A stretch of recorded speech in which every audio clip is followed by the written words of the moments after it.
nictitating membranes closed over the Prime Commander's eyes in a reflexive response to her growing irritation. Her whip-like tail flicked behind her while she drummed her polished talons, painted green to match her eyes and offset her red scales, on the table. She glanced at her chief advisor, who was bent nearly double in a deep bow, his hands behind his back, his tail wrapped in submission around his bare, pale blue scaled legs. "Repeat that, advisor. I'm not sure I heard you correctly." "Prime Commander, I regret to inform you that the Tran Federation has already triumphed." "Why?" "They control a mere fraction of all energy production. We have our strategic reserves and our alliance with the Zenari Confederation. We have no need to import energy from the Tran Confederation. Zerai, the Coring Consortium's closest allies, even school children know the origins of our resources. If I may, Prime Commander," the Energy Minister, R.A. Silverclaw, his silver scales were ridged, a sign of low birth, but the Prime Commander knew he was one of the keenest minds at the table. "We have sufficient reserves to either fuel our warships for this campaign or keep our transports operational for the short term. And our trade with the Confederation, more than 3/4 of the energy they trade is merely refined by them. The raw antimatter comes from the Tran Federation. The energy they produce themselves they use domestically. Their refining capabilities far surpass their production. Why should that be a concern? We have an agreement with the Confederation." The Prime Commander's claws ceased their drumming. The Intelligence Minister spoke up. "We already know the Terran are monitoring our deployments. The agreements they have with the Zenari Confederation, the Corin United Worlds, and the Trian Free States prohibit those clients from selling any TAN-supplied energy to a government engaged in aggressive action, as defined by the Tran Federation." The minister's amber eyes rarely blinked, and her nictitating membrane never showed in the blue of her scales, giving her a deadly, predatory look. "And if you think you can get away with suddenly ordering 10 times the usual amount of energy or ordering from different sources, the Tran will see that as a build-up for war and cut off all energy supplies." The Prime Commander's claws made slight dents in the table. "Okay, we'll implement strict rationing for the duration. Once the campaign is complete, we'll have our own antimatter source and we can build our own refineries." She stretched her hands before setting them back down in the same spots. The Finance Minister was small, with green scales and pale, nearly white eyes. His tail was missing half its length, but he carried himself as though he were perfect. "The sovereign has fallen compared to the Galactic Common Credit, down to 0.212 credits per sovereign compared to the Tang credits. We've fallen even further. One sovereign is worth 0.44 credits. Why? Our economy is stronger than ever. How did this happen?" The Finance Minister's nictitating membranes closed reflexively before he regained control of himself. "The common credit is based on energy trading due to its fungible nature. Because of the stranglehold that Tran has on energy, most energy trading is in Tran credits. The price for unrefined antimatter is holding steady against the credit and the common credit, but prices in sovereigns have been steadily rising as the Tran Federation has listed the Miish sovereign in their table of unstable monetary instruments."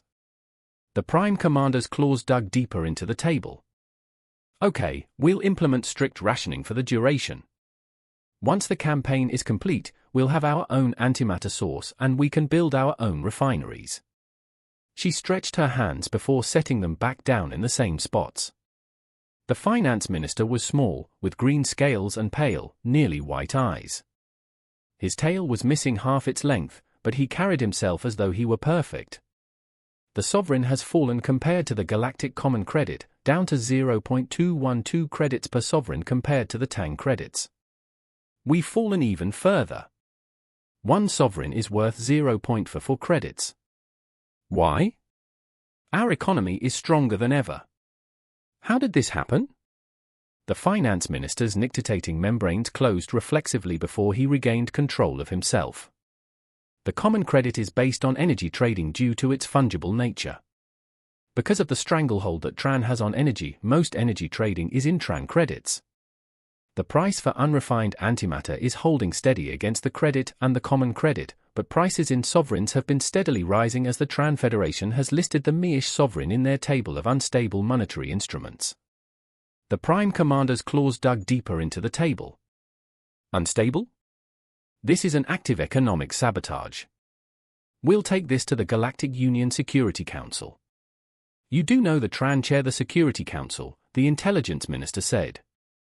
Their vote will sway at least 2/3 of the Council, and we are more than 100 rotations away from the next meeting. We will find a way to handle this. It will be uncomfortable, though. Media, what is your plan? We have some great shows lined up ready to broadcast. The Media Minister's scales had an unnatural shine to them and his eyes had been surgically altered to appear younger. We'll be putting out the usual comedies and escapist dramas along with feel-good news stories about our fleets. It's already shot and produced, so the timing of the campaign can be whatever you like, as we already have it in Holo. Where will this be run? Following your advice and that of the Finance Minister, the state media has been privatized into 5 holocasting companies. The news stories will run on Holo News, the Friends of the Regime, and will follow the party line.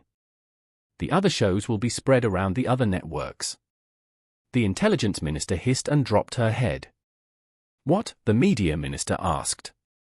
You don't like it? She stared through him. If you had done even a little research before you sold off state assets, you would have realized that every holocasting company you sold to was held by a shell company, held by other shell companies, which were in turn held by others, and so on until you get to the very top, DWIZZ, a Tran company. None of your propaganda will see the light of day. Where is the fleet? The military minister, who had sat silently through the meeting, spoke in a lazy, bored voice. They're just now dropping into HIC space around the anomaly. They should have the blockade set in a matter of hours. In addition, Tehran businesses, except those vital for life, hospitals, medical supplies, and so on, are to cease all operations in Meish space. Tran banks are calling in their bonds early, in fear that the Meish sovereign is overvalued and unstable. We'll have more on this breaking story in your local language on the Galactic News Network Hypernet. We now return you to your regularly scheduled programming. The screen clicked off, and the Media Minister shook his head. The Prime Commander's chief advisor acknowledged a message on his pad. Prime Commander, there's a run on the bank starting. The Tehran Federation, the Zenari Confederation, and the Korin United Worlds have all closed out their bonds and pulled every sovereign they could. Electronically, they've all filed for default on the loans with the Galactic Union. The military minister read a message on his pad and cleared his throat. A Tran freighter is asking permission to pass the blockade to Haven space. We might get away with telling it to turn back, but if it runs the blockade, our hands are tied unless we want a shooting war with the Tran. The Prime Commander's claws dug deep gouges into the table. She let out a string of expletives that closed even the Intelligence Minister's nictitating membranes. Call back the fleet now. I know I'm done, but how long until the supremacy recovers financially? The Finance Minister looked around the table for help that wasn't coming. He didn't answer, beyond closing his eyes and lowering his head, his tail wrapping tightly around his feet. The Prime Commander stood. For my last official act as Prime Commander of the Meish Supremacy, I would like to personally thank each and every one of you for your service. I have faith in our people. We will live on. Our culture will live on. Our worlds will live on.